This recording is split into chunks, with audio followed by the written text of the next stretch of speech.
ان الحمد للہ نحمده ونستعینه ونستغفره ونعوذ باللہ من شرور انفسنا ومن سیئات اعمالنا من يهده اللہ فلا مضل له ومن يضلل فلا هادی له واشهد ان لا الہ الا اللہ وحدہ لا شریک له واشهد ان محمدا عبدہ ورسولہ اما بعد فإن خير الحديث كتاب الله وخير الهدي هدي محمد صلى الله عليه وآله وسلم وشر الأمور محدثاتها وكل محدثة بدعة وكل بدعة ضلالة وكل ضلالة في النار.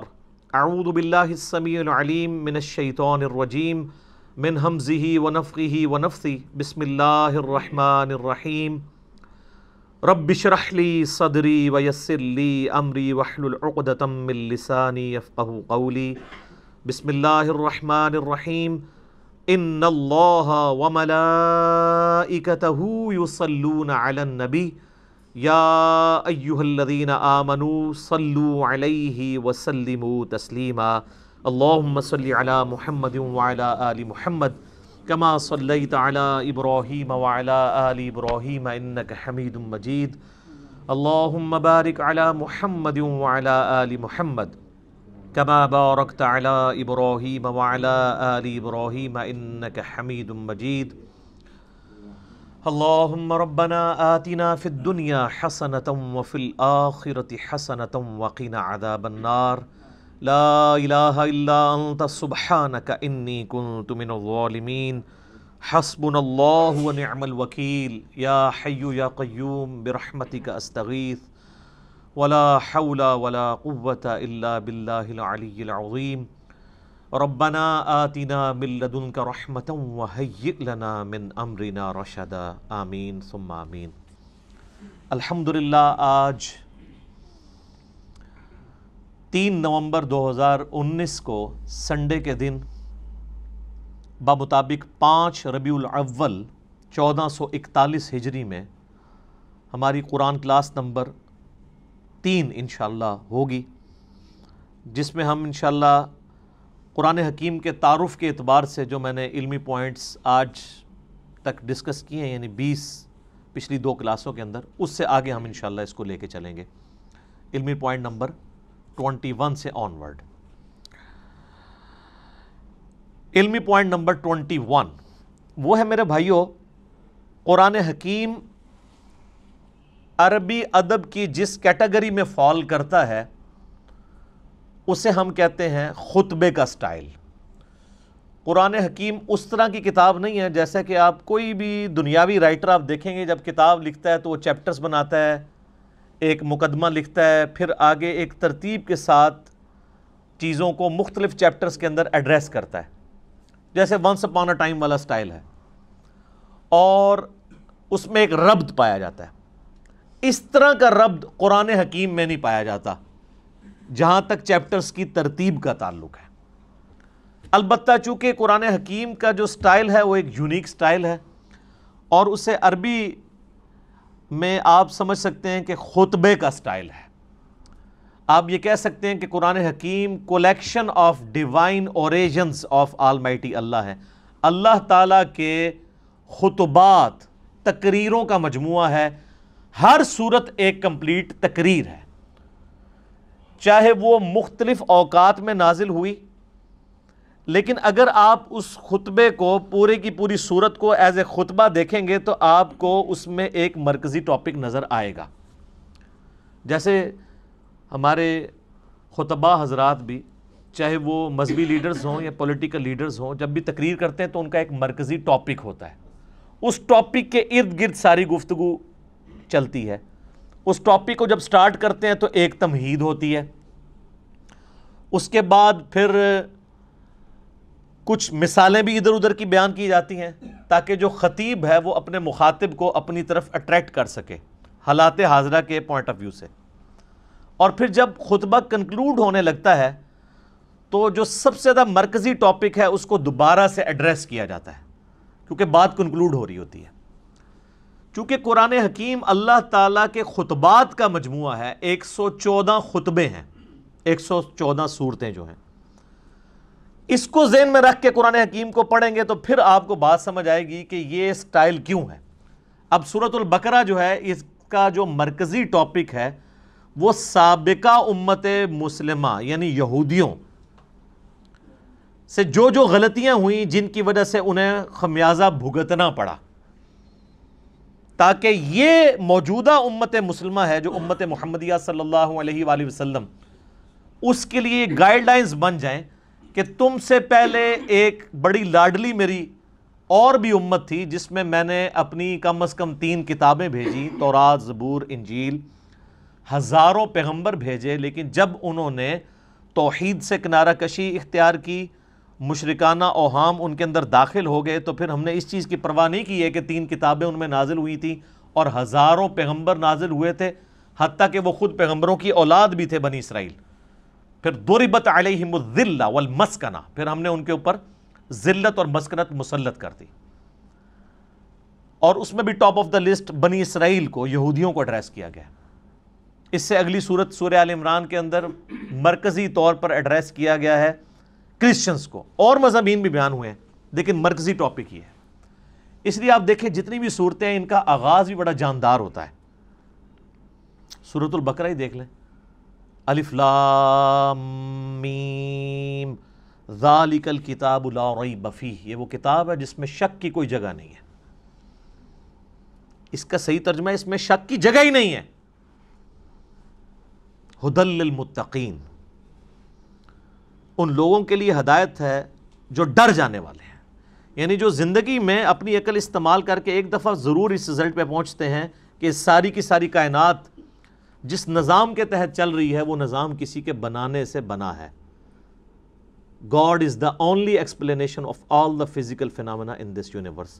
اس کائنات میں ہونے والے ہر فزیکل فینومینا کے پیچھے خدا ہے، اللہ ہے۔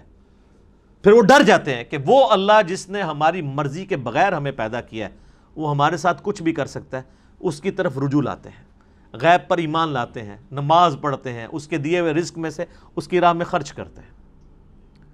اور پھر سورۃ البقرہ کا اینڈ کتنی جاندار آیات پہ ہو رہا ہے، آمن الرسول بما انزل الیہ من ربہ والمؤمنون کل آمن باللہ وملائکتہ وکتبہ ورسلہ آنورڈ۔ اسی طریقے سے آپ ساری صورتوں کو دیکھیں تو ان کا سٹارٹ اور اینڈ بڑا جاندار ہے، اور پھر بیچ میں آپ کو مثالیں بھی بیان کی جائیں گی، واقعات بھی بیان کیے جائیں گے تاکہ بوریت نہ آئے۔ اور یہ قرآن حکیم کی میرے بھائیوں وہ خصوصیت ہے، قرآن بور نہیں ہونے دیتا۔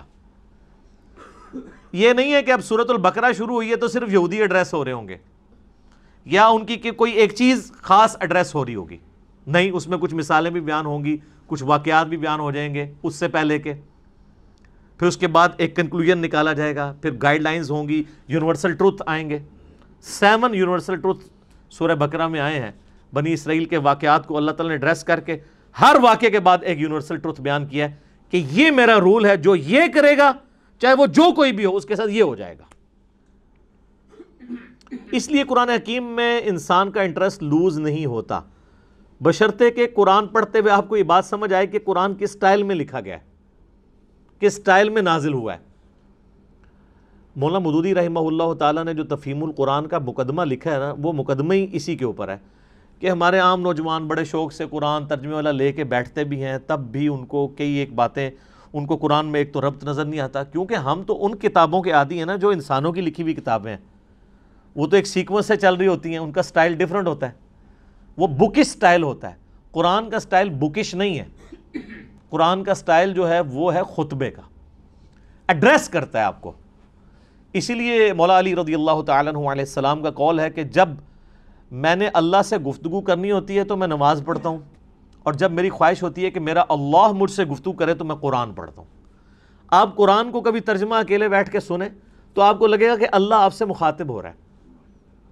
یہ والی کوالٹی کسی الہامی کتاب میں نہیں تھی، باقی کتابیں سلیبس کی فارم میں تھی، اس لیے ہم کہتے ہیں یہ قرآن کتاب اللہ بھی ہے اور کلام اللہ بھی ہے، اور اسی لیے اللہ کی صفت بھی ہے۔ یہ آپ کو ایڈریس کرتی ہے، بندہ ہل جاتا ہے۔ آپ کو پتہ ہے یہ صوت القرآن چینل 1992 میں جب ایکس پرائم منسٹر پہلی دفعہ پرائم منسٹر بنے تھے تو اس وقت انہوں نے یہ صوت القرآن چینل شروع کیا تھا جو ریڈیو کے اوپر چلتا ہے. کبھی امام کعبہ کی آواز میں عربک اور پھر فتح محمد جلندری صاحب کا ترجمہ, مراج الدین خان کی آواز میں ایک چلتا ہے. وہ لگتا ہے کہ آپ کے اندر ہی گھس جائے گا. وہ بندہ پریزنٹ کرتا ہے قرآن کے ترجمے کو. پھر بولنے کا سٹائل کہ مخاطب کے دل میں اتر جائے وہ بات. تو آپ کو وہ ترجمہ سن کے اپنی زبان میں, جن لوگوں کو عربی نہیں آتی ان کو بھی فیل ہوتا ہے کہ واقعی اللہ مجھ سے گفتگو کر رہا ہے. خطبے کا سٹائل ہے. تو مودودی صاحب نے اس مقدمے میں لکھا کہ ہمارے نوجوان لے کے بیٹھتے بھی ہیں, تب بعد میں پریشان ہو جاتے ہیں کہ یار یہ عجیب بے ربط آیات ہیں, کبھی کوئی بات شروع ہو جاتی ہے, کبھی کوئی بات شروع ہو جاتی ہے. لیکن جس بندے کو اسٹائل کا پتہ ہے نا, اس کو قرآن حکیم کی ہر آیت کا دوسری کے ساتھ ربط بھی نظر آئے گا. وہ ربط آپ ایک دفعہ اس چیز کو ڈسکور کر لیں تو آپ کو بھی ٹیسٹ فیل ہوگا. آپ پتہ اس وقت انگلینڈ کے اندر ایک, اب نیو مسلم تو نہیں ان کو کہنا چاہیے, اب ان کو 10 سال سے زیادہ ہو چکے ہیں, مسلمان ہوئے, عبد الرحیم گرین. اس وقت ٹاپ آپ سمجھ لیں سپیکرز میں سے ہیں مسلمانوں کے. انگلش میں وہ ان کے مختلف ٹاپکس پہ لیکچرز ہیں. انہوں نے اپنا اسلام لانے کا واقعہ بھی بیان کیا ہے ایک آڈیٹوریم میں خطاب کرتے ہوئے. اس میں ایک بات انہوں نے بڑی زبردست کی, باقی آپ یوٹیوب پہ دیکھ سکتے ہیں. وہ کہتے ہیں جب یہ کتاب میں نے پہلی دفعہ پڑھنی شروع کی نا, تو یہ قرآن کا جو سٹائل تھا نا گفتگو کرنے کا, اس نے مجھے بہت امپریس کیا کہ جب کوئی انسان کتاب لکھتا ہے وہ اس سٹائل میں نہیں لکھتا. وہ کہتا ہے میں قرآن کے سٹائل سے امپریس ہوا ہوں کہ یہ گفتگو اس طرح کرتا ہے اور اس کانفیڈنس کے ساتھ گفتگو کرتا ہے کہ یہ کریٹر آف دا یونیورس ہی گفتگو اس طریقے سے کر سکتا ہے. انسان تو اتنے اعتماد سے دوسرے کے ساتھ بات ہی نہیں کر سکتا. اس میں جو کانفیڈنس ہے کتاب کے اندر, پھر اس کتاب کا جو سٹائل ہے وہ بتاتا ہے کہ یہ انسان کی لکھی ہوئی کتاب نہیں, کیونکہ انسان جب بھی کتاب لکھتا ہے نا ایک خاص سیکوینس کے تحت لکھ رہا ہوتا ہے, چیپٹرز بناتا ہے, اور یہ بالکل ڈیفرنٹ سٹائل ہے. حالانکہ اس کو اس وقت یہ نہیں پتا تھا کہ اس کا سٹائل کون سا ہے, خطبے کا سٹائل ہے. تو خطبہ تو اسی طرح ہی ہوتا ہے. خطبے کا سٹائل ہے اس لیے کہ خطیب کا کام یہ ہوتا ہے کہ وہ اپنے مخاطب کے دل میں اپنی بات اتارے. تو اللہ تعالیٰ اس کتاب کا خطیب بھی ہے, اور یہ کتاب اللہ کی صفت ہے. یہ مخلوق نہیں ہے, غیر مخلوق ہے, کیونکہ کلام متکلم کی صفت ہوتا ہے. میں پچھلے لیکچرز میں اس کو ڈسکس کر چکا ہوں. تو قرآن حکیم پڑھتے وقت یہ آپ نے ذہن میں رکھنا ہے کہ اس کا سٹائل خطبے کا سٹائل ہے. جب خطبے کا سٹائل ہے تو پھر اچانک اگر کوئی واقعہ آ جائے بیچ میں تو پریشان ہونے والی بات نہیں کہ اچانک یہ بات ہوتے ہوتے یہ بیچ میں واقعہ کیسے آ گیا. پھر اچانک آپ دیکھتے ہیں خطیب بھی جب بیان کر رہا ہوتا ہے, آپ آج کل کے پولیٹیکل لیڈرز کو دیکھ لیں, جب وہ گفتگو کرتے ہیں کسی خاص ٹاپک پہ بات کر رہے ہوتے ہیں, اچانک کرتے کرتے کوئی ماضی کا واقعہ یاد کرتے ہیں, پھر ساتھ ہی جو سامنے بیٹھے ہیں ان سے بھی مخاطب ہو کے کوئی ادھر چیز دیکھنے والی ہوتی ہے آئیڈینٹیفائی کرنے والی, وہ فوراً آئیڈینٹیفائی کرتے ہیں, پھر اپنے موضوع کی طرف واپس آتے ہیں. یہ سٹائل قرآن کا ہے. یہی وجہ ہے کہ صحابہ اکرام علیہم رضوان کے اندر بجلی بھر دی تھی اس کتاب نے. ان کو فیل ہوتا تھا کہ ہمارا کریٹر ہم سے مخاطب ہے, ہماری بات کر رہا ہے. سر ہماری بات تو ہے نا. آپ دیکھیں غزوہ بدر ہو رہی ہے تو اس کی لائیو کمنٹری سورۃ الانفال کے اندر آئی ہے. غزوہ احد ہوئی ہے تو 60 آیات مسلسل غزوہ احد میں جو مسلمانوں نے غلطیاں کی, جس کی وجہ سے اللہ نے جو فتح کا وعدہ کیا تھا پورا کرنے کے بعد اس فتح کو شکست میں بدل دیا. ایک ایک چیز ہائی لائٹ کی.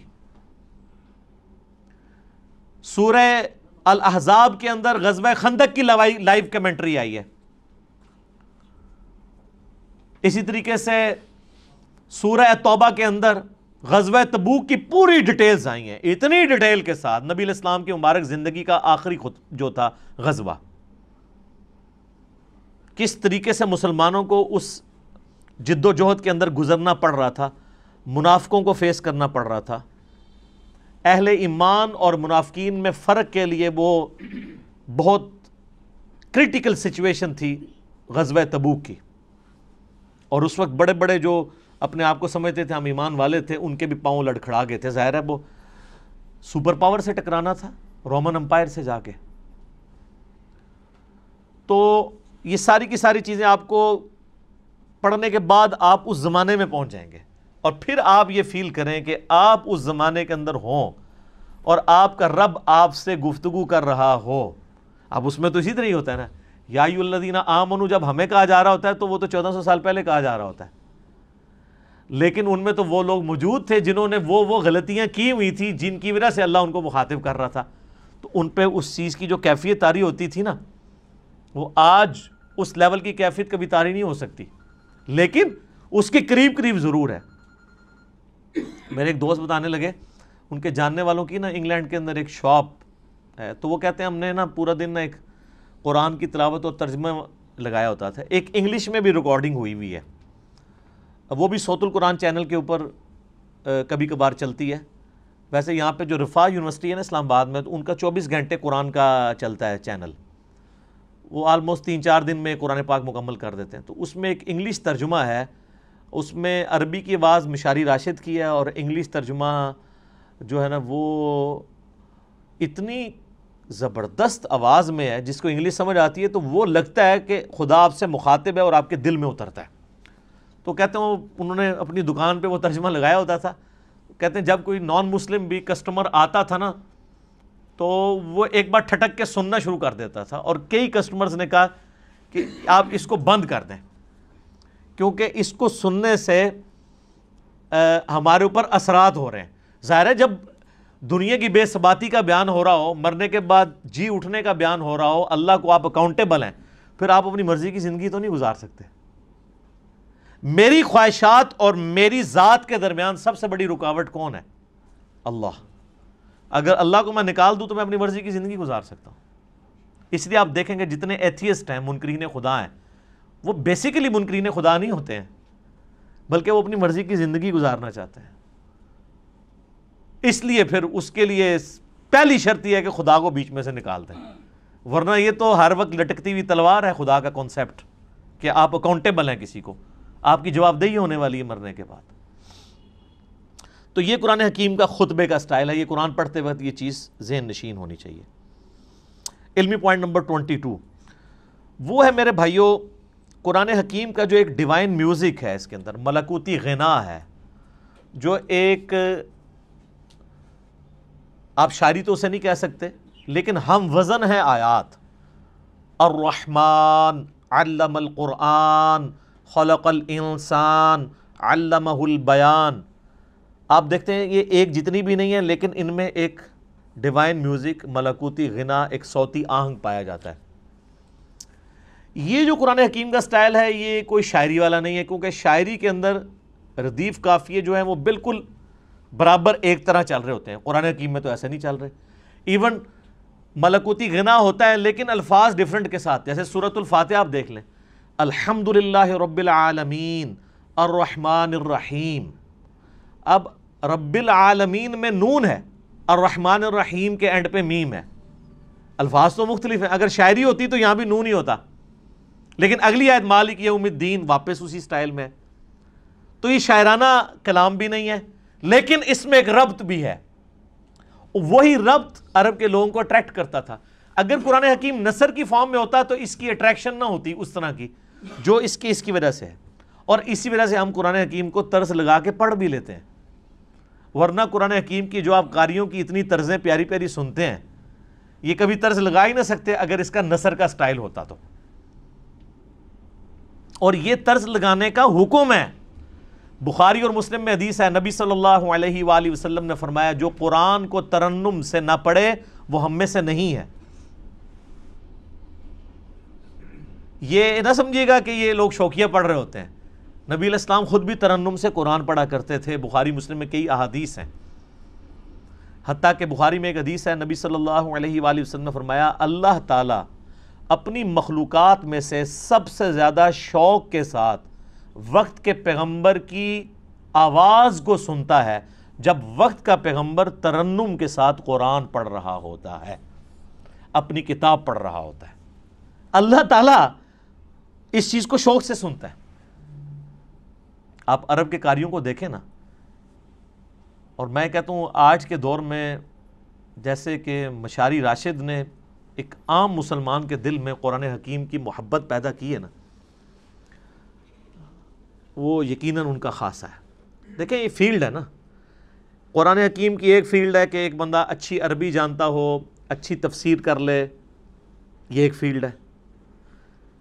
ایک فیلڈ یہ ہے کہ قرآن حکیم کی وہ خطاطی اچھی کر لے۔ اب عالم دین تو خطاطی نہیں کر پائے گا، ایک جو خطاط کر سکتا ہے۔ اس وقت بھی آپ کو پتہ ہے جو ٹاپ آف دا لسٹ خطاط ہے، جو اب مسجد نبوی میں ساری حرمین میں جو رائٹنگ کر رہا ہے، وہ پاکستان کا ہے، کراچی کا رہنے والا ہے۔ اس کو پورا آفس دیا انہوں نے، ادھر تو اس بیچارے کو پوچھتا ہی کوئی نہیں تھا، وہ تو جب اس کی رائٹنگ سامنے آئی ہیں تو اب یہ ایک علیحدہ سے فیلڈ ہے۔ اسی طریقے سے قرآن حکیم کو ترنم سے پڑھنا، یہ بھی الگ سے ایک فیلڈ ہے۔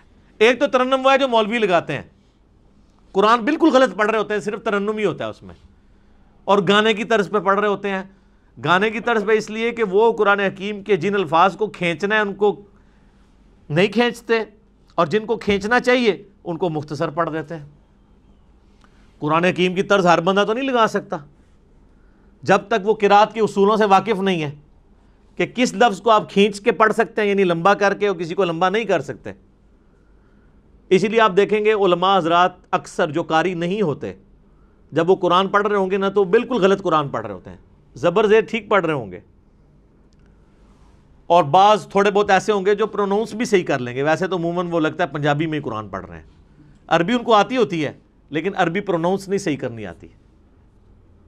بہت کم ہیں علماء میں سے جو صحیح پروناؤنس بھی عربی کو کر سکتے ہیں، یعنی ہمارے جو سب کانٹیننٹ کے لوگوں کی بات کروں، عرب کے لوگوں کی نہیں، ان کی تو اپنی زبان ہے۔ پھر وہ جب طرزیں لگانا شروع کرتے ہیں تو ان کو پتہ ہی نہیں ہے کہ وہ کون سے الفاظ کھینچ رہے ہیں، وہ کھینچنے بنتے بھی ہیں کہ نہیں، اور بعض اوقات وہ بعض ایسے الفاظ کو کھینچ دیتے ہیں کہ مطلب ہی الٹ ہو جاتا ہے۔ مثلا یہ جو لفظ ہے لام زبر لا، اگر لام کے اوپر زبر کے ساتھ لام زبر لا پڑھا جائے تو اس کا مطلب ہوتا ہے یقیناً، ضرور، بالضرور، جیسا کہ سورہ التکاثر میں آتا ہے ثم لتسألن یومئذ عن النعیم، ثم لتسألن، لام زبر لا، پھر اس قیامت کے دن ضرور تم سے پوچھا جائے گا ان نعمتوں کے بارے میں جو دنیا میں تمہیں اللہ نے دی تھی۔ لیکن اگر آپ اس کو طرز لگاتے ہوئے ثم لا تسألن، لا کو ذرا سا لمبا کر دیا تو لا کا مطلب کیا ہے؟ نہیں۔ اب یہ لام نہیں کھینچا جا سکتا۔ اچھا، اس ترنم کو برقرار رکھنے کے لیے عربی میں آپ کو یہ بھی اجازت ہوتی ہے، عربی زبان میں، کہ آپ مد عارض کر سکتے، عارضی مد بھی کر سکتے ہیں، یعنی مد وہاں پہ موجود نہیں ہے لیکن طرز بنانے کے لیے آپ مد خود انٹروڈیوس کروا سکتے ہیں بیچ میں، لیکن ہر لفظ کے اوپر نہیں، حروف مدہ کے اوپر، جس طرح یا مدہ ہے، واو مدہ ہے، الف مدہ ہے۔ جیسے ہم سورۃ الفاتحہ آپ دیکھتے ہیں، میری بھی قرات کہ یہ ایک چڑھی ہوئی ہے، تو اس میں اب جب ترنم سے پڑھ رہا ہوتا ہوں تو آپ اگر قرآن کھول کے دیکھیں گے تو وہاں تو مد نہیں پڑی ہوئی، لیکن اس مد کو میں خود بنا رہا ہوتا ہوں، وہ عربی رول کے تحت۔ ایک تو سورۃ الفاتحہ کے اینڈ پہ مد آتی ہے نا، مطلب ضالین، وہ تو لکھی ہوئی ہے، لیکن اس سے پہلے جو ہم پڑھ رہے ہوتے ہیں، اعوذ باللہ من الشیطان الرجیم، الحمد للہ رب العالمین، ابھی جو میں نے کھینچا ہے یہ ہے نہیں ہے، لیکن اس کے بغیر یہ ترنم بن نہیں سکتا۔ الرحمن الرحیم مالک یوم الدین ایاک نعبد و ایاک نستعین۔ تو یہ جو کھینچنے والی چیز ہوتی ہے نا، یہ اس کے ترنم پیدا کرنے کے لیے، اور یہ عربی لنگوسٹک کے مطابق ہے۔ اذان میں بھی آپ دیکھیں، اذان میں جہاں کھینچ سکتے ہیں وہیں کھینچ سکتے ہیں۔ اذان پڑھتے ہوئے کیا آپ کہتے ہیں؟ اللہ اکبر، اللہ اکبر۔ اب اس میں کھینچی دو ہی جگہ گئی ہے، اللہ، لام کھڑی زبر والی۔ اب اکبر لفظ ہے، اس کو تو میں کھینچ نہیں سکتا، اکبر یہ نہیں پڑھ سکتا، یہ اکبر ہی رہے گا۔ اشہد ان لا الہ الا اللہ، اب یہ اللہ اتنا لمبا کھینچ دیا، یہی کھینچ سکتا ہے. تو آپ باقی دعاؤں میں بھی دیکھیں کتنے ربط ہیں. یہ جو ہم قنوت وتر میں دعا پڑھتے ہیں، حسن ابن علی کو نبی علیہ السلام نے سکھائی تھی اپنے نواسے کو جامعہ ترمذی میں.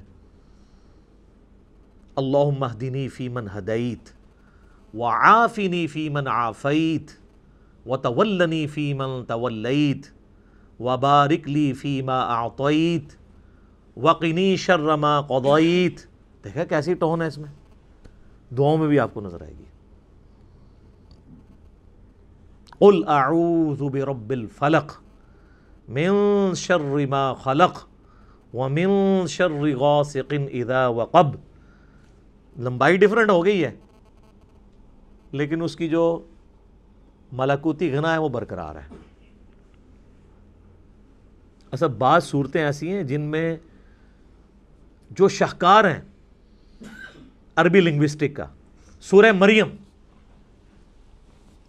آپ دیکھیں کہ اس کے جو ہر آیت کا اختتام ہو رہا ہے وہ کتنے مشکل الفاظ پہ، تشدید والے الفاظ ہیں، ہر ایک لفظ کے اوپر شاد آ رہی ہے.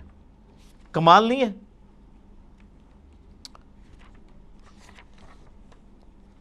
پارہ نمبر 16 کے اندر جا کے آتی ہے نا سورہ مریم. اعوذ باللہ من الشیطان الرجیم. آپ دیکھیں پہلے تو حروف مقطعات ہیں، اس کے بعد ذکر رحمت ربک عبدہ زکریا اذ نادى ربه نداء خفيا قال ربي إني وهن العظم مني واشتعل الرأس شيبا ولم أكن بدعائك ربي شقيا. اس کے بعد اگلے ولیا رضیا سمیا عتیا عشیا صبیا تقیا عصیا حیا شرقیا سویا تقیا زکیا بغیا. ٹون ہے. اور یہ دو صورتیں تو کمال ہیں، سورہ طٰہٰ اور سورہ مریم. طٰہٰ ما انزلنا علیک القرآن لتشقى الا تذکرۃ لمن یخشی. سر عربی ایویں تو پاگل نہیں ہو گئے تھے جناب، کیا وہ جڈ قوم ہے اور سپر پاورز الٹ کے رکھ دی ہیں صدیوں کی. بجلی بری گئی تھی ان کے اندر، اس قرآن نے ان کے اندر یقین ڈال دیا تھا. وہ تو یعنی جتنے لوگ اپنی زندگی سے محبت کرتے ہیں اتنی وہ اپنی موت سے محبت کرتے تھے. اور جب اس لیول کی کوئی آرمی ہو اس کے آگے کون ٹھہر سکتا ہے؟ کوئی ریسورسز نہیں تھے، کافروں کے ریسورسز چھین کے ان کو الٹ دیا. وہ ایمان اس کتاب کے ذریعے یتلو علیہم آیاتہ ویزکیہم ویعلمہم الکتاب والحکمہ. یہ بجلی نبی علیہ السلام نے قرآن کے ذریعے بھری ہے ان کے اندر. تو یہ اس کے اندر ایک ڈیوائن میوزک ہے، ترنم ہے. اس کی وجہ سے عربی لوگ، چونکہ آپ پتہ ہے ان کو شاعری کے ساتھ بھی بڑا شغف تھا. آپ عمر سیریز دیکھیں تو آپ دیکھیں گے وہ عام گفتگو میں بھی شاعرانہ انداز میں گفتگو کر لیتے تھے. فی البدی ان کی عام گفتگو بھی جو ہے وہ بھی ہم پلہ الفاظ کے اوپر مشتمل ہوتی تھی. اسی لیے وہ نان عربز کو اجمی کہا کرتے تھے. یہ تو گونگے ہیں، ہمارے سامنے بول ہی نہیں سکتے، حالانکہ خود چٹے ان پڑھ تھے، علم کوئی نہیں تھا لیکن زبان کے ماسٹر تھے. تو اللہ نے ان کا وہی غرور توڑا کہ ان کو زبان پہ ناز تھا. اللہ نے ایسی کتاب دی کہ شعراء نے بھی اپنے کلام پھاڑ دیے. کمال تو یہ ہوتا ہے نا کہ جو کسی کا غرور ہے وہی توڑ دیا جائے. موسیٰ علیہ السلام کے زمانے میں جادوگروں کو غرور تھا، اللہ نے موسیٰ علیہ السلام کو وہ معجزہ دیا کہ وہ جادوگر بھی سجدے میں گر پڑے. پہلے جادوگر گرے ہیں کیونکہ ان کو سمجھ آ گیا کہ یہ جو کچھ کر رہے ہیں جادو نہیں ہے، ہمیں پتہ ہے کہ جادو کیا کر سکتا ہے. ایک جادوگر جو ہے وہ جادو کے ایپیکس کو جانتا ہے. ایک میڈیکل کی فیلڈ کا بندہ وہ جانتا ہے کہ میڈیکل زیادہ سے زیادہ کیا کر سکتی ہے. آج آپ کسی ڈاکٹر سے کہیں، اب تو یہ چیز تو ایوالو ہو چکی ہے نا کہ ہڈی کو جوڑنے کے لیے ایک ٹائم درکار ہے. انسان کی ہڈی، وہ ٹائم اس کو چاہیے، وہ بانڈ بنے گا، پلسٹر کرتے ہیں جب ٹوٹ جائے. آپ اگر کسی ڈاکٹر کو کہیں کہ ایک شخص ایسا ہے کہ آپ اس کے بعد ہڈی 2 ٹکڑے کر کے لے جائیں, وہ صرف ہاتھ یوں پھیرے گا, ہڈی واپس اپنی جگہ پہ آگے اسی وقت جڑ جائے گی اور بندہ بھاگنا شروع کر دے گا, تو ڈاکٹر مان لے گا آپ کی بات؟ نہیں. اس کو پتہ ہے یہ نہ تو فزیکل فنامنا آف نیچر سے ثابت ہوتی ہے چیز, نہ یہ ہماری جو میڈیکل سائنس ایوالو ہو چکی ہے اتنی ترقی کے بعد, یہ پاسبل نہیں ہے. اس کا ایک نیچرل پیریڈ ہے, وہ اس نے گزارنا ہے. تو وہ پھر اس چیز کو کہے گا یہ تو معجزہ ہی ہو سکتا ہے, سائن ہی ہو سکتی ہے کوئی. اسی لیے ہم نے, میرے ایک ویڈیو کلپ بھی ریکارڈڈ ہے کہ نبی علیہ السلام کا کوئی بھی معجزہ ایسا نہیں ہے جو سائنٹیفکلی ریپروڈیوس کیا جا سکے, ورنہ وہ معجزہ نہیں ہوگا. نبی علیہ السلام سے جو غیر معمولی معجزات, حسی معجزات, یعنی انگلیوں میں سے پانی کے چشمے جاری ہونا جو بخاری مسلم میں آتا ہے, صحیح بخاری میں آتا ہے ایک صحابی کی پنڈلی کی ہڈی ٹوٹ گئی, آپ نے ہاتھ پھیرا تو اسی ٹائم ٹھیک ہو گیا. یہ وہ چیزیں ہیں کہ جو قیامت تک سائنٹیفکلی کبھی پاسبل نہیں ہوگی کہ کوئی انسان کر کے دکھا سکے یہ چیز. یہ وہ فزیکل فنامنا آف نیچر کا ٹوٹنا ہے, یہ پاسبل نہیں ہوگا. کبھی یہ پاسبل نہیں ہوگا کہ کوئی پلانٹ کنگڈم کو اینیمل کنگڈم میں بدل دے. حضرت موسیٰ علیہ السلام عصا پھینکتے تھے, پلانٹ کنگڈم اینیمل کنگڈم میں اژدہا بن جاتا تھا. مردے کو کوئی زندہ نہیں کر سکتا. حضرت عیسیٰ علیہ السلام کے زمانے میں طب عروج پہ تھا, اللہ تعالیٰ نے ان کا غرور توڑا. ہاں جی بتاؤ, ان کو اپنی میڈیکل کی فیلڈ کے اوپر بڑا ناز تھا. حضرت عیسیٰ علیہ السلام مادر ذات کوڑی اور اندھوں کو اللہ کی اذن سے شفا دے دیتے تھے. جن کے ڈھیلے بھی نہیں ہوتے تھے, مٹی کا ڈھیلا رکھ کے ہاتھ پھیرتے تھے, آنکھیں واپس آ جاتی تھی.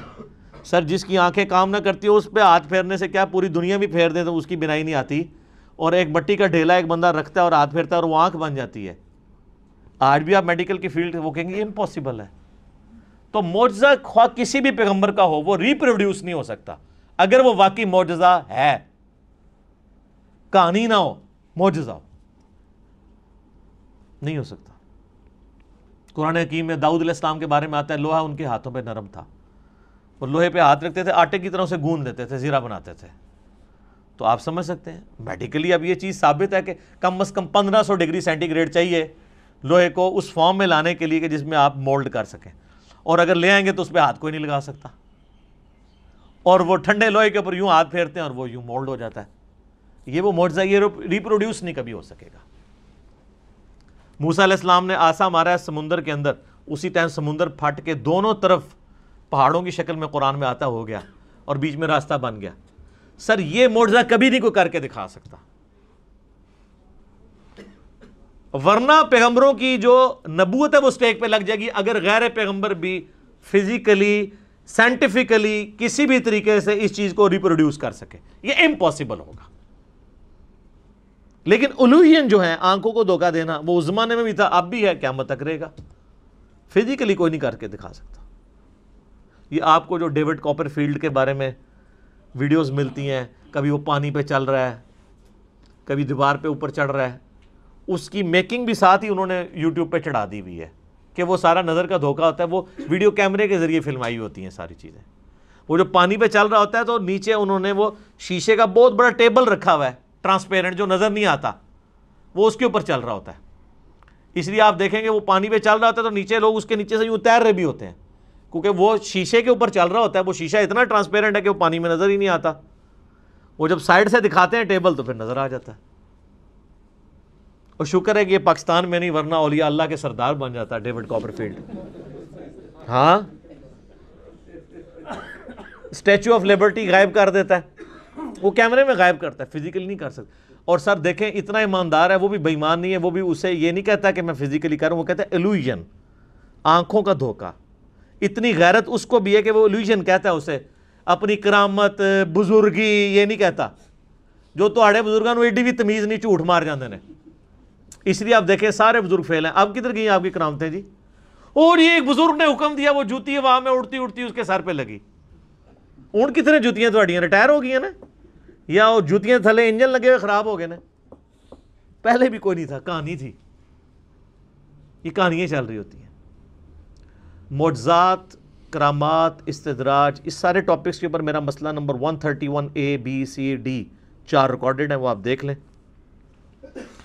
علمی پوائنٹ نمبر 23, وہ ہے میرے بھائیوں قرآن حکیم کا جو بیسک یونٹ ہے وہ ہے آیت.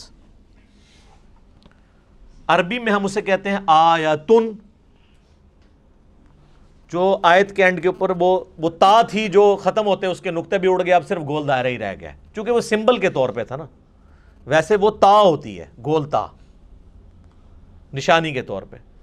آیتن وقف کریں گے آیہ, اردو میں آیت, اور اس کو ٹرانسلیٹ کریں گے نشانی, انگلش میں کہیں گے سائن. قرآن حکیم کی جتنی بھی صورتیں ہیں, ہر صورت کا جو بیسک یونٹ ہے وہ آیت ہے. جیسے اگر میں پوچھوں یہ دیوار کا بیسک یونٹ کیا ہے تو آپ کیا کہیں گے؟ اینٹ. یہ دیوار ہے, اس کے اوپر 1200 اینٹیں لگی ہوئی ہیں, اور 1200 اینٹوں کو مینیجبل فارم میں جوڑنے کے بعد ایک دیوار مکمل ہوتی ہے. اس طرح قرآن حکیم میں ہر صورت کی آیات ہیں جن کو اللہ تعالیٰ نے وحی کے ذریعے نبی علیہ السلام کو تعلیم فرمایا. اس کی ترتیب توقیفی ہے, اور قرآن حکیم میں کم سے کم آیات جو ہیں وہ 3 ہے صورت کی. کوئی قرآن حکیم میں صورت ایسی نہیں جس کی 3 سے کم آیات ہوں. اور عربی میں جمع بھی 3 سے شروع ہوتا ہے. ہمارا تو 2 سے ہی جمع شروع ہو جاتا ہے نا اردو میں. عربی میں واحد ہے, اس کے بعد تثنیہ ہے 2, اور پھر ہے 3. 3 اور 3 سے آن ورڈ وہ جمع ہے. رب المشرق والمغرب سنگولر, رب المشارق والمغارب کئی مشرق اور کئی مغرب, اور رب المشرقین اور رب المغربین 2 مشرق اور 2 مغرب. اس کے اوپر بھی میرا کلپ ہے کہ یہ کیا مطلب ہے. کہیں آتا ہے 1 مشرق 1 مغرب, کہیں آتا ہے 2 مشرق 2 مغرب, کہیں آتا ہے 2 سے زیادہ مشرق 2 سے زیادہ مغرب. وہ آپ دیکھ لیجئے گا. تو عربی میں اس طریقے سے. تو قرآن حکیم میں چونکہ سورت ہے تو اس میں آیات ہیں, تو آیات کم از کم جمع تو ہونی چاہیے, تب ہم انہیں آیات بولیں گے. تو کم سے کم آیات جو ہیں وہ 3 ہیں, اور قرآن حکیم کی سب سے چھوٹی سورت کی بھی آیات 3 ہی ہیں. انا اعطیناک الکوثر فصل لربک وانحر ان شانئک هو الابتر. 3 آیات ہیں. اذا جاء نصر اللہ والفتح ورأیت الناس يدخلون فی دین اللہ افواجا فسبح بحمد ربک واستغفرہ انہ کان توابا. واستغفر پہ ہم وقف کرتے ہیں, نہ بھی کرے کنٹینیوس بھی پڑھ سکتے ہیں. یہ 3 آیات ہیں, 3 سے زیادہ ہی ہیں, کم نہیں ہے. اور قرآن حکیم کی سب سے چھوٹی آیت کون سی ہے؟ سورہ الرحمن کی ایک آیت ہے, مدھامتان فبأی آلاء ربکما تکذبان. ایک لفظ کے اوپر پوری آیت ہے. اور قرآن حکیم کی سب سے لمبی آیت دین ہے جو سورۃ البقرہ کے اندر آئی, اور اس کے بعد پھر آیت الکرسی ہے 255 نمبر آیت. اب آیت الکرسی آپ دیکھیں اتنی لمبی ہے, اس کی کئی چھوٹی آیتیں بن سکتی ہیں, اور اس میں ربط بھی ہے. اللہ لا الہ الا هو الحی القیوم لا تأخذہ سنۃ ولا نوم, یہ 2 آیتیں بن سکتی تھی. لہ ما فی السماوات وما فی الارض, تیسری آیت بن سکتی تھی. من ذا الذی یشفع عندہ الا باذنہ یعلم ما بین ایدیہم وما خلفہم ولا یحیطون بشیء من علمہ الا بما شاء وسع کرسیہ السماوات والارض ولا یؤودہ حفظہما وہو العلی العظیم. اتنی لمبی یہ آیت ہے, اس کے ٹکڑے ہو سکتے تھے. یہ پوری کی پوری ایک آیت ہے. یہ ہمیں کس نے بتایا؟ نبی صلی اللہ علیہ وآلہ وسلم نے. اور نبی علیہ السلام کو اللہ تعالیٰ نے وحی کے ذریعے یہ بات بتائی ہے. لہٰذا قرآن حکیم کی جو آیات ہیں یہ بھی وحی کے ذریعے بتائی گئی ہیں کہ یہ آیت ہے, یہ آیت ہے, یہ آیت اتنی لمبی ہے, یہ چھوٹی ہے. بعض اوقات آپ دیکھیں گے کہ آیات, آپ وہ 2 آیتیں دیکھیں تو وہ ایک آیت بھی بن سکتی تھی, لیکن اسے سپلٹ کر کے 2 آیات بنایا گیا. حروف مقطعات ہی آپ دیکھیں, کئی جگہ حروف مقطعات کی پوری آیت بنتی ہے, اور کئی جگہ وہ ایک آیت کے ساتھ جز کے طور پہ ہوتی ہے. اب یہ صحابہ کرام نے اجتہاد سے نہیں کیا, یا کسی کاتب کی مرضی سے نہیں ہوا, بلکہ یہ اللہ تعالیٰ نے وحی کے ذریعے اپنے محبوب صلی اللہ علیہ وآلہ وسلم کو تعلیم فرمایا. اور ساتھ یہ بھی یاد رکھیے گا کہ آیات کی دو اقسام ہیں قرآن حکیم میں. ایک آیات وہ ہیں جو محکمات ہیں اور دوسری ہیں جو متشابہات ہیں. سورہ آل عمران کی 7 نمبر آیت ہے جس میں اللہ تعالیٰ نے خود یہ بیان فرمایا کہ ہم نے جو آپ کی طرف قرآن نازل کیا ہے اس کی آیات دو قسم کی ہیں. ایک تو محکمات ہیں اور وہ کتاب کی جڑ ہے. محکمات کیا؟ جن میں حکم نازل ہوئے ہیں. جیسے حکم ہے کہ ایک اللہ کو ایک مانو، پیغمبروں پر ایمان لاؤ، کتابوں پر لاؤ، فرشتوں پہ لاؤ، آخرت پر لاؤ ایمان، نماز قائم کرو، زنا سے بچو، چوری سے بچو، ماں باپ کے ساتھ حسن سلوک کرو. جتنے اللہ کے احکامات ہیں یہ محکم آیات ہیں. اور قرآن نے کہا کہ یہ ام الکتاب ہے، کتاب کی ماں ہے، جڑ ہے. اور پھر کہا گیا دوسری جو قسم ہے وہ ہے متشابہات. سورہ آل عمران آیت نمبر 7. میں ٹائم بچانے کے لیے عربی اس کی سکپ کر رہا ہوں، ڈائریکٹ اردو میں بات کر رہا ہوں. اور کہا گیا وہ متشابہات جو ہیں ان کی جو تاویل ہے وہ صرف اللہ کے علم میں ہے، اور اہل ایمان صرف ان پر ایمان لاتے ہیں اور اس کی تاویل کو اللہ کے سپرد کرتے ہیں، اور پھر اللہ سے یہ دعا کرتے ہیں کہ جو کچھ اس کتاب میں نازل ہوا ہم اس پر ایمان لاتے ہیں. اور پھر وہ کہتے ہیں ربنا لا تزغ قلوبنا بعد اذ ہدیتنا وہب لنا من لدنک رحمہ انک انت الوہاب آمین. اے رب ہمارے دلوں کو ٹیڑھا مت کرنا بعد اس کے کہ تو نے ہمیں ہدایت عطا فرمائی، اور ہمیں اپنے پاس سے رحمت عطا فرما، اے عطا فرمانے والے. تو متشابہات کی وہ تفصیل میں نہیں پڑھتے، اور قرآن میں کہا گیا انہی آیات میں کہ جو ان متشابہات کے پیچھے پڑھتے ہیں ان کے دل ٹیڑھے ہو چکے ہیں، کیونکہ ان کا سلوشن ہمارے پاس موجود نہیں ہے. یہ نہ سمجھیے گا کہ ان کا مطلب ہی کوئی نہیں پتا کسی کو. صرف متشابہ عربی میں کہتے ہیں ریزیمبلنس والی چیزیں. مثلا جنت کے بارے میں جتنی باتیں ہیں یہ متشابہات ہیں کہ جنت میں نعمتیں ملیں گی، حوروں کا کنسیپٹ ہے. اب دنیا میں اس کی مثال آپ من و ان تو پیش نہیں کر سکتے، دنیاوی عورتیں تو اس کی مثال نہیں ہو سکتی، لیکن دنیاوی عورتوں کو اللہ تعالیٰ نے ایک ریزیمبلنس کے طور پر دنیا میں ماڈل کے طور پہ پیش کیا ہے کہ بس جس طرح یہ ہے ایسے ہی حوریں بھی ہوں گی. لیکن وہ کیسی ہیں؟ وہ سورہ سجدہ میں ہے کہ جو اللہ نے تمہارے آنکھوں کی ٹھنڈک چیزیں نعمتیں چھپا رکھی ہیں وہ کوئی اس کو امیجن بھی نہیں کر سکتا. بخاری مسلم میں ہے کہ نہ کسی کے دل میں ان کا کھٹکا بھی گزرا ہے کبھی، نہ کسی آنکھ نے دیکھی، نہ کان نے سنی، نہ کسی کے دل پہ کھٹکا گزرا جو اللہ نے جنت میں نعمتیں تیار کر رکھی ہیں، لیکن اس کی مثالیں بیان کی جاتی ہیں. اسی طریقے سے کہا گیا شہید زندہ ہے لیکن تمہیں شعور نہیں ہے. کہہ دیا نا بھئی زندہ کیسے ہے؟ مرا ہوا ہے، اٹھ نہیں سکتا، قبر سے باہر نہیں نکل سکتا. یہ متشابہ آیات ہے کہ وہ آخرت کی زندگی ہے، اس پہ دنیا کے رولز اپلائی نہیں ہوتے. اچھا قرآن بار بار کہہ رہا ہے کہ تمہیں شعور نہیں ہے. ہمارے مسلمانوں نے جس چیز سے منع کیا تھا شعور نہیں ہے، انہوں نے الٹا شعور بنایا اور کہا جی زندہ ہے تو زندہ سے تو آپ مانگ بھی سکتے ہیں، تو اسی لیے ہم جا کے مردوں سے مانگتے ہیں. تو اس پہ پھر میں ہی پھکی دیتا ہوں کہ یہ زندہ بندے میرے پاس بیٹھے ہوئے ہیں 70-80 کے قریب، میں کسی سے بھی پانی مانگوں مجھے دے دے گا. آپ ذرا اپنے والے زندہ سے ذرا مانگو نا کہ چلو قبر کے اندر سے کوئی ہاتھ باہر نکال کے بتا دے. اگر آپ یہی رول لگا رہے ہو پھر آپ کو ماننا پڑے گا کہ یہ زندگی اور وہ زندگی اور. اس زندگی میں سانس کی ضرورت ہے، کھانے پینے کی ضرورت ہے اور رفع حاجت کرنے کی ضرورت ہے. اس زندگی میں ان چیزوں کی ضرورت نہیں ہے. تو جب شعور ہی نہیں، متشابہات ہیں اس کے پیچھے پڑے ہوئے ہیں. اور بخاری مسلم میں حدیث ہے، تم دیکھو جب کوئی شخص قرآن کی متشابہ آیات کے پیچھے پڑا ہوا ہے تو جان لو یہ وہی بدبخت اور گمراہ شخص ہے جس کے بارے میں قرآن میں اللہ نے کہا ہے کہ ان کے دل ٹیڑھے ہو چکے ہیں. اور اہل ایمان کی نشانی ہے ربنا لا تزغ قلوبنا بعد اذ ہدیتنا. تو یہ متشابہات اور محکمات پہ بھی میرا ایک کلپ ریکارڈڈ موجود ہے جس میں نے ڈیٹیل کے ساتھ اس کے اوپر ڈسکشن کی تھی. علمی پوائنٹ نمبر 24 وہ ہے میرے بھائیوں، قرآن حکیم کی آیات مل کر ایک مکمل صورت بناتی ہیں، جس کا کچھ حصہ میں پہلے ڈسکس کر چکا کہ قرآن حکیم میں کم از کم 3 آیات والی ایک صورت ہے. سورۃ الکوثر، سورۃ النصر اور بھی سورۃ العصر میں بھی 3 آیات ہی ہیں، کم سے کم 3. زیادہ سے زیادہ سب سے زیادہ سورۃ البقرہ میں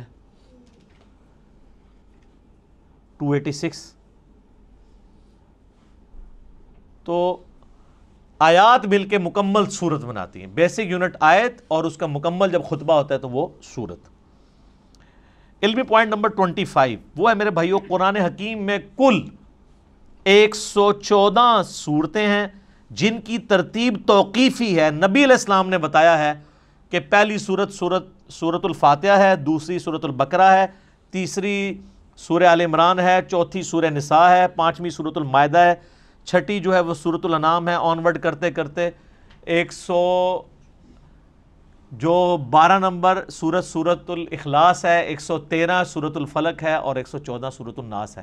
یہ ساری کی ساری ترتیب اس کی صورتوں کی یہ توقیفی ہے، نبی علیہ السلام کے بتانے پر موقوف ہے اور وہ وحی کے ذریعے بتائی گئی ہے۔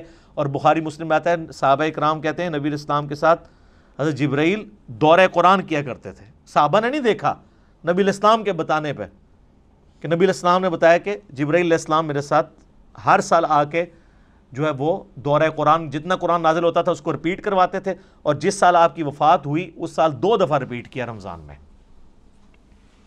اور اسی سے آپ علیہ السلام کو پتہ چل گیا کہ اب اگلے سال میں زندہ نہیں رہوں گا۔ تو نبی علیہ السلام نے اس کی ترتیب کو بھی انشور کیا ہے، وہی ترتیب جو لوح محفوظ میں ہے، جو ہمارے پاس مصحف میں ہے، اگرچہ یہ ترتیب نزول نہیں ہے لیکن اللہ کے ڈیوائن علم میں یہی ترتیب ہے، سرکمسٹانسز کے اوپر قرآن نازل ہوا، اور آج جو ہمارے پاس یہ ترتیب ہے یہ نبی علیہ السلام کے بتانے پر موقوف ہے۔ علمی پوائنٹ نمبر 26 وہ ہے میرے بھائیوں، قرآن حکیم کل 5 طرح کے ٹاپکس کی کیٹیگری میں فال کرتا ہے، اگر بڑی بڑی کیٹیگریز بنائی جائیں۔ اس کے اوپر پوری ایک کتاب لکھی ہے شاہ ولی اللہ دہلوی نے، الفوز الکبیر فی اصول التفسیر، اللہ کا بہت بڑا کرم، کامیابی اللہ کی طرف سے اصول تفسیر کے اوپر۔ اس میں انہوں نے یہ دعویٰ کیا ہے کہ اللہ تعالیٰ نے مجھ پہ یہ حقیقت کھولی ہے کہ قرآن حکیم کی آیات 5 طرح کی کیٹیگریز میں فال کرتی ہے۔ اب یہ اس طرح کی قرآن حکیم میں کئی ایک انویشنز ہیں جو ہمارے پرانے بزرگوں نے نہیں کی ہیں، آج کل کے لوگوں نے کی ہیں۔ جیسا کہ آپ دیکھ رہے ہیں کہ میں نے بتایا بھی تھا کہ قرآن حکیم میں جو سورۃ الحدید ہے وہ جس نمبر کے اوپر آ رہی ہے اٹامک نمبر بھی وہی ہے۔ اب اس پرانے زمانے میں تو اٹامک نمبر نہیں ہوا کرتے تھے، یہ ہر آنے والے زمانے میں، یہ حروف ابجد کے اوپر میرا ایک کلپ دیکھ لیں، اس میں نے ڈیٹیل سے یہ بتائی ہے، تو یہ چیزیں آپ کو نظر آئیں گی۔ وہ ہر زمانے میں جو بندہ قرآن پہ محنت کرے گا اس کے اوپر ٹروتھ ریویل ہوگا۔ قرآن حکیم میں آیات جوڑوں کی شکل میں نازل ہوئیں صورتیں، پرانے بزرگوں سے آپ کو اس طرح کی چیزیں نہیں ملیں گی، لیکن یہ حمید الدین فراہی رحمہ اللہ تعالیٰ، جو ڈاکٹر اسرار صاحب کے آپ سمجھ لیں دادا استاد تھے، انہوں نے پہلی دفعہ یہ ٹروتھ ریویل کیا کہ قرآن حکیم کی ہر صورت کا کوئی نہ کوئی جوڑا ہے۔ کچھ تو ہمیں پتہ ہی ہے، سورۃ الفلق، سورہ جو ہے وہ سورہ ناس، یہ مطلب جوڑا ہے دونوں کا، لیکن جو بیچ میں کی صورتیں انہوں نے پھر بتایا کہ واقعی وہ جوڑے ہیں، جیسے مرد و عورت کا جوڑا ہوتا ہے اس طرح ریسیپروکل پایا جاتا ہے صورتوں کے اندر۔ سورہ بقرہ اور سورہ آل عمران بھی جوڑا ہے، ایک یہودیوں کو ایڈریس کرتی ہے، دوسری عیسائیوں کو ایڈریس کرتی ہے۔ تو اس طرح کئی ایک صورتیں جو جوڑوں کی فارم میں، یہ ٹروتھ بال میں ریویل ہوا ہے۔ بل یہ الفوز الکبیر فی اصول التفسیر کا اردو ترجمہ بھی آ چکے، آپ پڑھیں، 5 کیٹیگریز انہوں نے بیان کی ہیں۔ نمبر 1 علم الاحکام، یعنی قرآن حکیم کی آیات احکام سے ریلیٹڈ ہوں گی، نماز، روزہ، حج، زکوٰۃ، عقائد، یہ ساری چیزیں علم الاحکام میں آتی ہیں۔ نمبر 2 علم المخاصمہ، مخاصمہ کہتے ہیں جھگڑا کرنے کو، علمی جھگڑا، یعنی جو منکرین خدا ہیں یا جیوز اور کرسچنز ہیں، ان کے جو لیم ایکسکیوزز ہیں ان کے علمی جوابات دیے گئے ہیں، تو یا آیات اس کے اوپر مشتمل ہوں گی۔ نمبر 3 التذکیر بالموت، موت کو یاد کروا کے کہ تمہیں مر کے کسی کے پاس پہنچنا ہے اور آخرت کی زندگی میں دنیا کی زندگی کا جواب دینا ہے، اس کو کہتے ہیں التذکیر بالموت، نصیحت کرنا موت کو یاد کروا کے۔ اس کے اوپر آیات، اب یہ تو قرآن پاک میں بڑا مین ٹاپک ہے۔ قرآن حکیم کے اگر 2 مین ٹاپک دیکھے جائیں تو عقیدہ توحید اور دوسرا ہے دنیا کی بے ثباتی، دنیا سے بے رغبتی۔ چوتھی کیٹیگری انہوں نے کہا التذکیر بآلاء اللہ، اللہ کی قدرت کی بڑی بڑی نشانیوں کے ذریعے اللہ اپنا تعارف کرواتا ہے. جتنے فزیکل فینومینا آف نیچر اس میں ڈسکس ہوئے ہیں، سائنٹیفک فیکٹس ڈسکس ہوئے ہیں، اس کا شاہکار آپ کو سورۃ النحل نظر آئے گی، سورہ روم نظر آئے گی، سورہ الرحمن نظر آئے گی. اس میں تو یہ لفظ بھی آ گیا ہے فَبِأَيِّ آلَاءِ رَبِّكُمَا تُكَذِّبَانِ، جس کا ترجمہ اکثر مولویوں نے غلط کیا ہوا ہے. تم اپنے رب کی کون کون سی نعمتوں کو جھٹلاؤ گے؟ حالانکہ نعمت خود عربی کا لفظ ہے. مودودی صاحب نے اس کا ترجمہ صحیح کیا ہے، تم اپنے رب کی قدرت کی کون کون سی نشانیوں کو جھٹلاؤ گے، کیونکہ دوزخ کی آیات کے بعد بھی پھر یہ آیت ریپیٹ ہوتی ہے. تو دوزخ کیا نعمت ہے؟ وہ ترجمہ کرنے والے کو بھی نہیں سمجھ آئی. تو اعلیٰ کا مطلب ہوتا ہے قدرت کی بڑی بڑی نشانی. تو دوزخ اللہ کی قدرت کی نشانی تو ہے، جس طرح جنت ہے. تو مودودی صاحب ہر دفعہ جب آیت آتی ہے نا، یہ والی آیت، تو اس کے سیاق و سباق کے اعتبار سے اس کا ترجمہ کرتے ہیں، کیونکہ عربی بڑی ورسٹائل زبان ہے.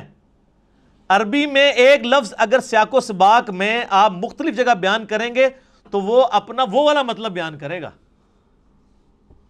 اگر میں آپ کو کہوں مسجد الحرام اور کہوں ولد الحرام، زمین آسمان کا فرق ہے. حرام دونوں جگہ ہی موجود ہے. مسجد حرام جس کی حرمت ہے، عزت ہے، اور ایک وہ حرام ہے جو ہم حرام کہتے ہیں، زنا حرام، چوری حرام. اب یہ حرام ہو رہا ہے. آپ کے حساب سے تو اس کا نام مسجد حلال ہونا چاہیے تھا، حلال مسجد. تو اڈی مسجد ادھر منہ کر کے نماز پڑھ دو تو نہ ہی حرام ہے، لیکن حرام عربی والا ہے. حرمت کی جگہ جہاں پہ آپ اللہ کی حدود کو توڑیں گے تو وہ بڑا جرم ہوگا ایز کمپیئر ٹو اور جگہوں کے. اس کی حرمت اللہ نے رکھی ہے، عزت رکھی ہے، لفظ ایک ہی ہے، لیکن دونوں جگہ مختلف معنی دے رہا ہے. تو اس طرح فَبِأَيِّ آلَاءِ رَبِّكُمَا تُكَذِّبَانِ کا ترجمہ بھی مختلف جگہ مختلف آئے گا. اور پانچویں کیٹیگری ہے التذکیر بأیام اللہ، اللہ تعالیٰ کے فیصلوں کے بڑے بڑے جو دن ہیں ان کے ذریعے ڈر سنانا. اور یہ بھی قرآن پاک کا بڑا مین مضمون ہے. اگلی انبیاء کی جو امتیں ان کا ذکر کر کے اللہ تعالیٰ نے پھر فیصلہ اچھا یہ سارے الفاظ قرآن میں موجود ہیں. فَذَكِّرْهُمْ بِأَيَّامِ اللَّهِ، یہ اللہ تعالیٰ نے حضرت موسیٰ علیہ السلام کو کہا کہ اپنی امت کو ڈراؤ اللہ کے بڑے دنوں سے. بڑا دن کون سا؟ جس میں بڑا فیصلہ ہوا. 10 محرم کا دن بڑا دن تھا جس میں یہ فیصلہ ہوا کہ فرعون کو ڈبویا جائے گا اور بنی اسرائیل کو نجات دی جائے گی اس کے ظلم سے. بخاری مسلم میں آتا ہے نا کہ یہودی اس دن روزہ رکھتے تھے کہ فرعون کو ڈبویا گیا. پھر نبی علیہ السلام نے امت کو حکم دیا کہ تم 9 اور 10 دو روزے رکھو. اس پہ ڈیٹیل میرا کلپ موجود ہے، آج میں اس کی طرف نہیں جاتا. قوم عاد جس دن ہلاک ہوئی وہ اللہ کی قدرت کی یعنی آپ ایگزیکیوشن کا ایک بہت بڑا دن ہے. ہماری امت میں فتح مکہ کا دن ایام اللہ میں سے ہے. غزوہ بدر کا دن ایام اللہ ہے، اللہ کے فیصلے کا دن ہے. اللہ نے کہا یہ کہتے تھے نا فرقان ہوگا، یہ ابو جہل نے کہا تھا کہ یہ حق اور باطل میں فرق کرنے والا دن ہوگا. اللہ نے کہا تم نے فرقان بولا تھا، لے پھر میں اس دن کو فرقان بنا دیتا ہوں کہ نہتے مسلمانوں سے تم لیس ہوئے ہوئے کافروں کو، جنگجو کافروں کو مرواؤں گا. غیبی مدد کے ساتھ ہوا نا. تو یہ اللہ کی قدرت کے بڑے بڑے دن یہ اگلی امتوں میں بھی گزرے ہیں. قوم سمود، قوم عاد، قوم نوح کی تباہی کے دن ایام اللہ تھے. تو یہ 5 کیٹیگریز بنی. اب آپ قرآن کی کوئی آیت نکالیں، میں کوئی آیت بھی پڑھوں، آپ خود مجھے بتا دیں گے کہ یہ فلاں کیٹیگری میں فال کرتی ہے. اگر میں کہوں ان اللہ وملائکتہ یصلون علی النبی یا ایھا الذین آمنوا صلوا علیہ وسلموا تسلیما اللہم صلی علی محمد وعلی آل محمد. یہ آیت کس کیٹیگری میں فال کرتی ہے؟ تو آپ کہیں گے یہ علم الاحکام والی کیٹیگری میں فال کرتی ہے، کیونکہ اس میں حکم ہے دروشی پڑھنے کا. تو آپ یہ خود ڈیفائن کر سکتے ہیں.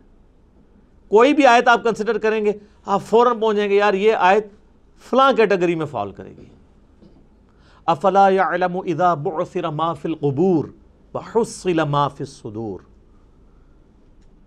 کتنا ان آیات کے اندر زور ہے. یہ التذکیر بالموت ہے کہ مرنے کے پاس تمہیں بعد اپنے رب کے حضور پیش ہونا ہے. اس کیٹیگری میں فال کرتی ہے. اور اسی طریقے سے آپ سورہ رحمان شروع کریں, اللہ کی قدرت کی نشانیاں. سورۃ النحل میں اللہ تعالیٰ نے کہا ہم نے شہد کی مکھی کے اوپر بھی یہ وحی کی ہے اور اس کو ہم نے راستے دکھائے ہیں کہ پھولوں کا رس چوس اور یہ سب کچھ. اس طرح کی جتنی چیزیں ہیں. سورۃ البقرہ میں آیا آسمان سے بارش کا برسنا, زمین سے سبزے کا نکلنا. یہ آیات جتنی ہیں کس کیٹیگری میں فال کرتی ہیں؟ التذکیر بآلاء اللہ, اللہ کی قدرت کی بڑی بڑی نشانی ہے. اور اس طریقے سے سورہ المائدہ کے اندر, سورہ نساء کے اندر, سورۃ البقرہ کے اندر اللہ تعالیٰ جو کرسچنز کو, جوز کو جواب دیتا ہے. سورہ مائدہ میں اللہ تعالیٰ فرماتا ہے نا کہ عیسیٰ کی مثال تو اللہ کے ہاں آدم کی سی ہے. آدم کو تو تم بھی اللہ کا بندہ ہی مانتے ہو, حالانکہ اس کی تو نہ ماں تھی نہ باپ. عیسیٰ کا باپ نہیں تھا تو اس کو تم نے خدا بنا لیا. جس کی ماں بھی نہیں تھی باپ بھی نہیں تھا اس کو تو تم بھی بندہ مان رہے ہو. اب یہ مخاصمہ کیا نا, جھگڑا کیا علمی, جس کو میں اینٹی وینم پھکی والی بات کرتا ہوں, الزامی جواب. یہ علم المخاصمہ ہے. ٹھیک ہوگا جی. ابھی 26 پوائنٹ ہوئے ہیں جی, 14 ابھی بھی باقی ہیں. تو ہو سکتا ہے کہ چوتھا 5واں لیکچر بھی اس پہ ہو. اب ہمارا ٹائم پورا ہو چکا ہے. اللہ تعالیٰ سے دعا ہے جو حق بات میں نے کہی اللہ تعالیٰ ہمارے دلوں میں راسخ فرمائے. اگر جذبات میں میرے منہ سے کوئی غلط بات نکل گئی تو اللہ تعالیٰ ہمیں معاف کر دے, ہمارے دلوں سے محو بھی کر دے. اللہم صلی علی محمد وعلی آل محمد کما صلیت علی ابراہیم وعلی آل ابراہیم انک حمید مجید. اللہم بارک علی محمد وعلی آل محمد کما بارکت علی ابراہیم وعلی آل ابراہیم انک حمید مجید. اللہ تعالیٰ ہمیں اس دعوت حق کو دوسرے بھائیوں تک پہنچانے کی توفیق عطا فرمائے. سبحانک اللہم وبحمدک اشہد ان لا الہ الا انت استغفرک واتوب الیک وما علینا الا البلاغ المبین. جزاکم اللہ خیرا.